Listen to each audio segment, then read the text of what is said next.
여호수아 13장 1절에서 14절까지 말씀을 교독합니다. 여호수아가 나이가 많아 늙음에 여호와께서 그에게 이르시되 너는 나이가 많아 늙었고 얻을 땅이 매우 많이 남아있도다.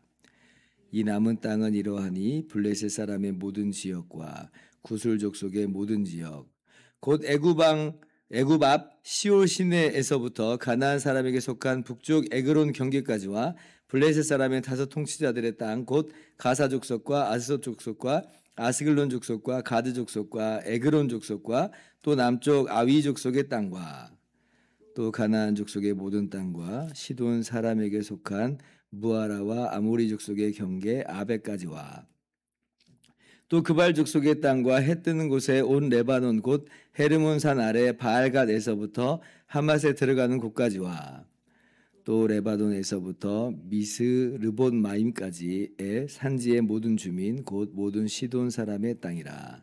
내가 그들을 이스라엘 자손 앞에서 쫓아내리니 너는 내가 명령한 대로 그 땅을 이스라엘에게 분배하여 기업이 되게 하되 너는 이 땅을 9지파와 므낫세 반지파에게 나누어 기업이 되게 하라 하셨더라.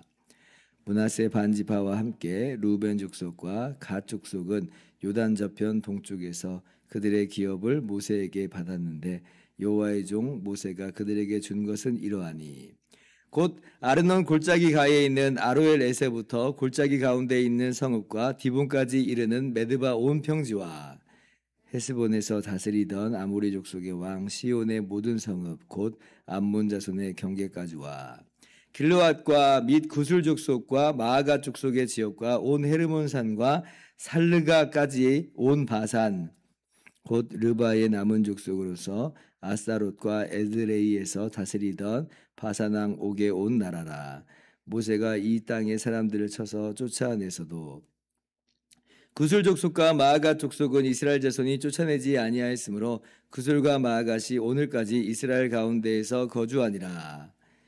오직 레위 지파에게는 여호수아가 기업으로 준 것이 없었으니 이는 그에게 말씀하신 것과 같이 이스라엘의 하나님 여호와께 드리는 화제물이 그들의 기업이 되었음이더라. 아멘. 할렐루야. 하나님의 크신 은혜와 평강이 오늘도 변함없이 여러분 가운데 넘치기를 주님의 이름으로 축원합니다. 13장서부터는 여호수아의 후반부에 해당한다 이렇게 말씀을 드렸습니다. 약 이제 7년간의 전쟁이 이제 이렇게 마무리가 좀 된 거죠. 그래서 어느 정도 핵심 세력은 이제 붕괴됐어요. 가나안의 핵심 세력은 이제 붕괴되었고 이제 남은 이 잔당과도 같은 그런 이 가나안의 세력들이 있는 것인데 이것은 이제 각 지파에게 땅을 분배하여 나눠주고 그리고 그 분배받은 지파로 하여금 이 자녀 세력들은 각계격파를 하도록 그렇게 하나님께서 하시는 겁니다. 그러면 왜 지금까지 다 함께 이렇게 여호수아의 지도하에 싸웠는데 왜 지금은 이제 그렇게 계속 싸우지 않고 이런 방법으로 하시는가라고 할 때에 그 이유처럼 제시된 것이 1절 말씀입니다. 같이 한번 읽어볼까요? 시작. 여호수아가 나이가 많아 늙음에 여호와께서 그에게 이르시되 너는 나이가 많아 늙었고 얻을 땅이 매우 많이 남아 있도다. 그 이유가 이제 뭐라는 거예요? 여호수아가 나이가 많아 늙었다라고 하는 것이에요. 그리고 얻을 땅은 아직 많이 남아 있다라고 하는 것입니다. 그래서 이제는 이제 각 지파에게 땅을 분배하여서 핵심 세력은 정리가 됐으니까 분배받은 땅 안에서 각계 격파하면서 이 자녀 세력들을 잔당들을 다 그렇게 없이하게 한다라고 하는 거예요. 그래서 이제 우리가 오늘 이 말씀을 보면서 문득 깨닫는 그 내용은 뭐냐면 여호수아의 나이가 많았구나라고 하는 걸 좀 새삼 우리가 깨닫게 됩니다. 우리는 이제 여호수아 그러면 어떤 이미지를 좀 가지고 있냐면 청년 여호수아 이제 이렇게 이미지를 가지고 있어요. 이제 워낙 이제 모세에 대한 이미지가 우리가 강하기 때문에 이 모세의 수종자로서 있었던 여호수아는 상대적으로 항상 젊은 사람처럼 우리의 머릿속에 그려져 있다라고 하는 것이죠. 그런데 오늘 말씀을 잔잔히 좀 계산을 해보면 그렇지 않고 하나님께서 여호수아 1장에서 여호수아를 모세의 후계자로 세우시고 여호수아로 하여금 이 가나안 정복을 하게 하실 그때부터 사실 여호수아는 나이가 굉장히 많았습니다. 우리가 이제 모세가 80세에 부름을 받아서 그렇게 하나님께 쓰임 받은 것으로도 야, 모세가 80세에 그렇게 부름을 받아서 쓰임을 받았구나. 야, 그렇게 나이가 많아도 하나님께서 쓰시기도 한다. 그렇게 쓰임 받을 수 있다라고 하는 생각을 하는데, 근데 어쩌면 여호수아는 모세보다도 더 나이가 많은 상태에서 부름을 받고 그렇게 해서 이스라엘을 지도하면서 정복 사역을 하는 것일 확률이 굉장히 높습니다. 왜 그러냐면 지금 이제 이스라엘 백성이 애굽에서 출애굽한 다음에 바로 가나안 땅으로 들어간 게 아니잖아요. 가데스 바네아에서 이 반역을 한 것으로 말미암아 40년 동안 광야에서 그렇게 이제 방황하다가 떠돌다가 그제서야 이제 여호수아의 지도하에 들어가게 되는데, 근데 정확하게 38년 동안 이제 출애굽하자마자 시내산에 머물던 그 기간 2년을 포함해서 이제 40년이니까 광야에서 떠도는 건 38년이에요. 그러면 그 38년 전에 12 정탐꾼이 가데스 바네아에서 갔는데 그 중에 한 명이 갈렙이요. 그리고 그 중에 한 명이 여호수아입니다. 근데 그때 이제 그 정탐꾼으로 갔던 갈렙의 나이가 몇 살이라고 그러냐면 40세다 그래. 40세. 14장에 이제 갈렙이 자기에 대한 이야기를 할 때 내 나이 40세 때 지금 정탐꾼으로 갔다 그렇게 이야기를 해요. 그리고 이제 내 나이는 85세입니다. 그러면서 헤브론은 나한테 기업을 달라고 그러거든요. 그러면 이제 38년 동안 광야 생활을 하고 지금 7년 동안 정복 전쟁을 했다는 계산이 나오죠. 그리고 이제 갈렙이 85세가 된 거예요. 45년이 흐른 겁니다. 그러면 그때 이제 갈렙과 더불어서 정탐꾼으로 갔던 사람이 여호수아라고 한다면 갈렙보다 나이가 적지는 않았을 것 같아요.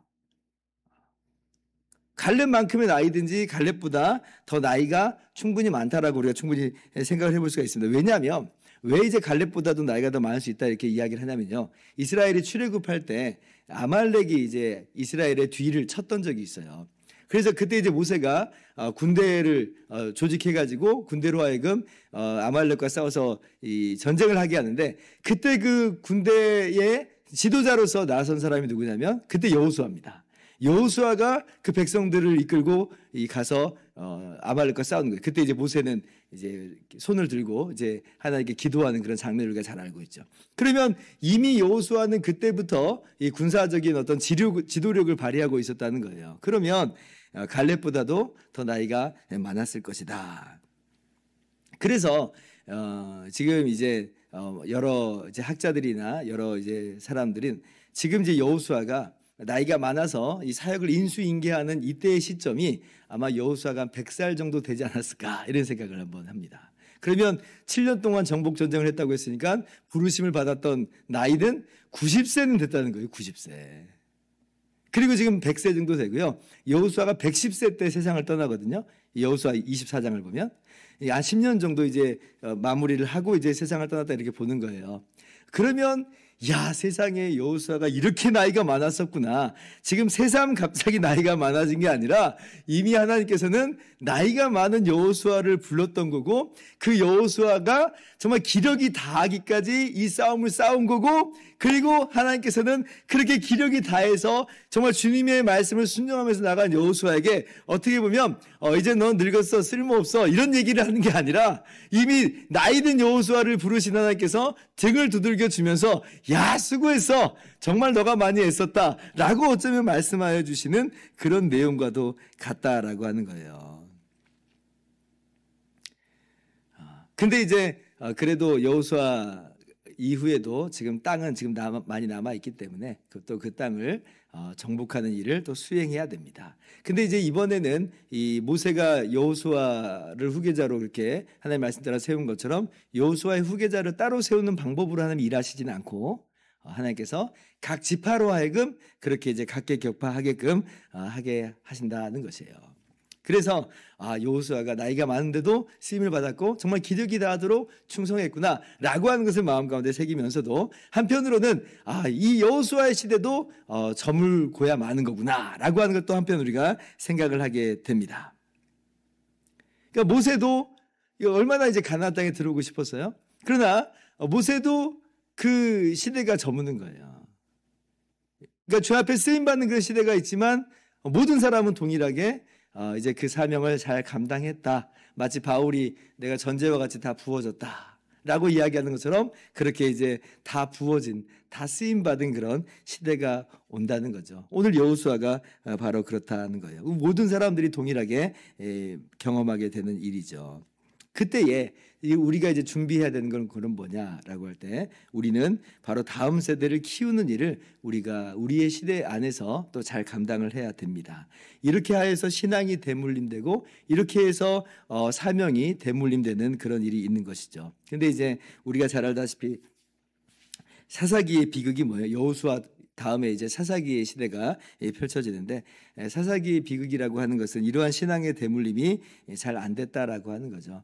여호수아와 또 함께 있었던 그 장로들이 생존할 때에는 하나님을 경외하고 잘 섬기다가 여호수아 장로들이 세상을 떠나니까 이들이 이제 하나님을 저버립니다. 그게 이제 사사기의 타락의 시대로서 우리가 잘 알고 있죠. 지금 이 여호수아와 또 장로들을 비난하자는 게 아니라 그만큼 다음 세대를 키우는 게 중요하고 또 그만큼 힘든 일이다. 정말 우리가 온 힘을 다하지 않으면 우리 다음 세대들을 장담할 수 없다라고 하는 것을 우리가 유념하면서 우리가 다음 세대를 키우는 것에 대해서 어쩌면 우리의 힘을 굉장히 많이 할애를 해야 된다라고 하는 것이에요. 예전에 이제 한국 교회가 조만간에 위기가 닥칠 것이다 하는 이런 말들이 많았습니다. 다음에 일할 이제 다음에 어떤 그 세대들이 이제 보이지 않는다라고 하는 거죠. 그런데 지금 이제 조만간 위기가 닥칠 것이다 정도가 아니라 이제 위기가 시작됐다라고 볼 수가 있습니다. 코로나 시대를 거치면서 더 급격하게 그것이 땡겨져 가지고 이미 이제 위기에 돌입하게 된 거예요. 우리 지금 유초등부나 중고등부나 청년부에 믿는 사람의 비율이 신앙생활을 하고 교회 출석하는 비율이 작년부에 비해서 우리 교회뿐 아니라 현저하게 적습니다. 한국 교회에 지금 위기가 닥쳤어요. 게다가 지금 이제 목회자가 되겠다고 나선 사람들이 있잖아요. 그래서 신대원에 신학교에 진학을 하고 그리고 이제 목회자가 되는데, 근데 이제 몇 년 전부터 지금 발생한 이제 일이 뭐냐면 신대원에 지원자가 없습니다.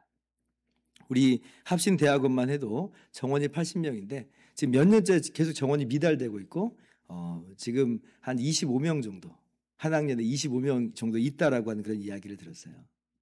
그러니까 지금 목회자가 될 사람이 없어요. 그리고 그 25명도 보면 청년들은 별로 없습니다.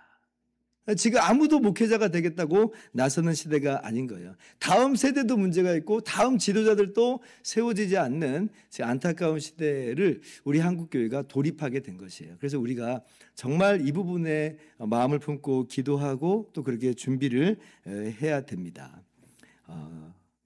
우리가 세워나가지 않으면 어쩌면 한국교회가 이 정말 찬란했던, 어떻게 보면 우리 기독교회 융성했던 시기가 금방 이제 사그러드는 그런 일이 있을 수 있다는 것이에요. 그래서 우리의 시대가 저무는 것은 당연한 일이다. 그럼 우리의 시대가 아직은 남아있는 이 시점에서 우리가 정말 열심히 해야 될 것은 뭐냐면 다음 세대를 잘 키워야 된다. 사사기 시대가 되지 않도록 정말 다음 시대에 오히려 더 기독교가, 교회가 더 왕성하게 되는 바로 그것을 꿈꾸면서 우리가 이 사역을 잘 감당해야 되겠다라고 하는 다짐을 아울러서 우리가 할 수 있기를 바랍니다.